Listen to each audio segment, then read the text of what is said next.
बांग्लादेश में सूरत हाल एक बार फिर अराजक हो चुका है। क्या वहां की अंतरिम सरकार स्थिति को संभाल नहीं पा रही है? क्या पूरी तरह से बांग्लादेश को हिंसा की आग में झोंक देने की कोशिश है? और भारत के खिलाफ आखिर वहां क्या षड्यंत्र हो रहा है? इन सभी विषयों पर बात करेंगे, बने रहिएगा अंत तक हमारे साथ। नमस्कार, मैं हूं आशीष त्रिपाठी आपके साथ। पिछले हफ्ते गोली लगने से जुलाई विद्रोह के तथाकथित और एक प्रमुख नेता इंकलाब मंच के प्रवक्ता शरीफ उस्मान हादी की मौत के बाद पूरे बांग्लादेश में बड़े पैमाने पर विरोध प्रदर्शन शुरू हो गया है। उस्मान हादी की 6 दिन तक जीवन के लिए संघर्ष करने के बाद गुरुवार रात सिंगापुर के एक अस्पताल में इलाज के दौरान मौत हो गई।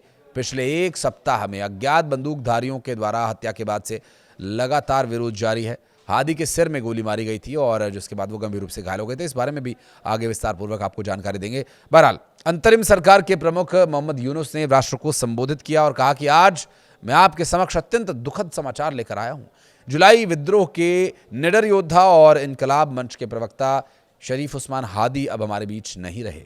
यूनुस ने हादी के हत्यारों को पकड़ने के लिए त्वरित कार्रवाई का वादा किया। साथ ही एक दिन के राजकीय शोक की घोषणा की। हादी के समर्थक गुरुवार रात सड़कों पर उतर आए और वे हत्यारों की गिरफ्तारी की मांग कर रहे थे।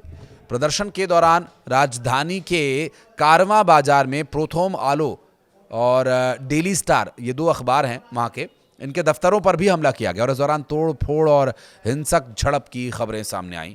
वहाँ की मीडिया रिपोर्ट्स के मुताबिक डेली स्टार की बिल्डिंग को आग लगा दी गई और वीडियो में भी ये दिखाया गया कि लोग लाठियों से अलग अलग मीडिया संस्थानों के दफ्तरों पर हमला कर रहे हैं, दफ्तरों में तोड़ फोड़ कर रहे हैं। प्रोथोमालो के सामने सड़क पर भी आग लगी हुई दिखाई दी। इसके अलावा नागरिक के अनुसार कुछ कर्मचारी दोनों दफ्तरों में फंसे हुए हैं और कुछ प्रदर्शनकारियों ने कथित तौर पर ढाका में बांग्ला अखबार प्रोथोमालो के दफ्तर पर हमला किया। और खबरें ये भी आई कि प्रदर्शनकारियों ने दफ्तर के बाहर भी जमकर हिंसक वारदातों को अंजाम दिया, जबकि चश्मदीदों के हवाले से ये बताया गया कि कई 100 प्रदर्शनकारी रात करीब 11 बजे प्रोथोमालो के दफ्तर पहुंच गए और बाद में इमारत को घेर लिया गया। राजशाही में विरोध प्रदर्शनों के दौरान अवामी लीग के दफ्तर में भी आग लगा दी गई। हालात बिगड़ने पर प्रमुख सलाहकार मोहम्मद यूनुस ने लोगों से कानून व्यवस्था बनाए रखने का आग्रह किया और वादा किया कि हादी के हत्यारों के खिलाफ सख्त कार्रवाई की जाएगी। गुरुवार देर रात बांग्लादेश को संबोधित करते हुए यूनुस ने कहा कि उनकी सरकार हत्यारों के प्रति कोई नरमी नहीं बरतेगी। यूनुस ने यह भी कहा कि मैं सभी नागरिकों से ईमानदारी से आग्रह करता हूं कि धैर्य और संयम बनाए रखें। कानून प्रवर्तन एजेंसीज और अन्य संबंधित संगठनों को पेशेवर तरीके से जांच करने का मौका दें। यूनुस ने शनिवार को एक दिन के राजकीय शोक की घोषणा भी की और कहा कि देश का राष्ट्रीय ध्वज सभी सरकारी, अर्ध सरकारी, स्वायत्त कार्यालयों, शैक्षणिक संस्थानों के साथ साथ इन सभी इमारतों और विदेशों में बांग्लादेश मिशन में आधा ध्वज झुका रहेगा। और अब तक बांग्लादेशी पुलिस ने मुख्य संदिग्ध के परिवार को गिरफ्तार कर लिया और उसकी पहचान फैसल करीम मसूद के रूप में हुई है। सरकार ने हादी के हत्यारों के बारे में जानकारी देने वाले किसी भी व्यक्ति को 50 लाख टका, यानी वहां का जो रुपया है, देने का इनाम देने की घोषणा की है। इसके पहले पुलिस के मुताबिक हादी को दोपहर करीब 2:30 पर विजयनगर इलाके में रिक्शे पर देखा गया था।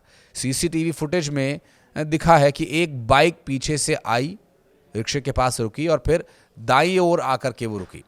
पीछे बैठे व्यक्ति ने बिल्कुल नजदीक से हादी पर गोली चलाई। बाइक पर सवार दोनों लोगों ने हेलमेट्स पहने हुए थे और ये पूरी घटना कुछ ही सेकंड्स में हुई। हमलावर तुरंत मौके से फरार हो गए।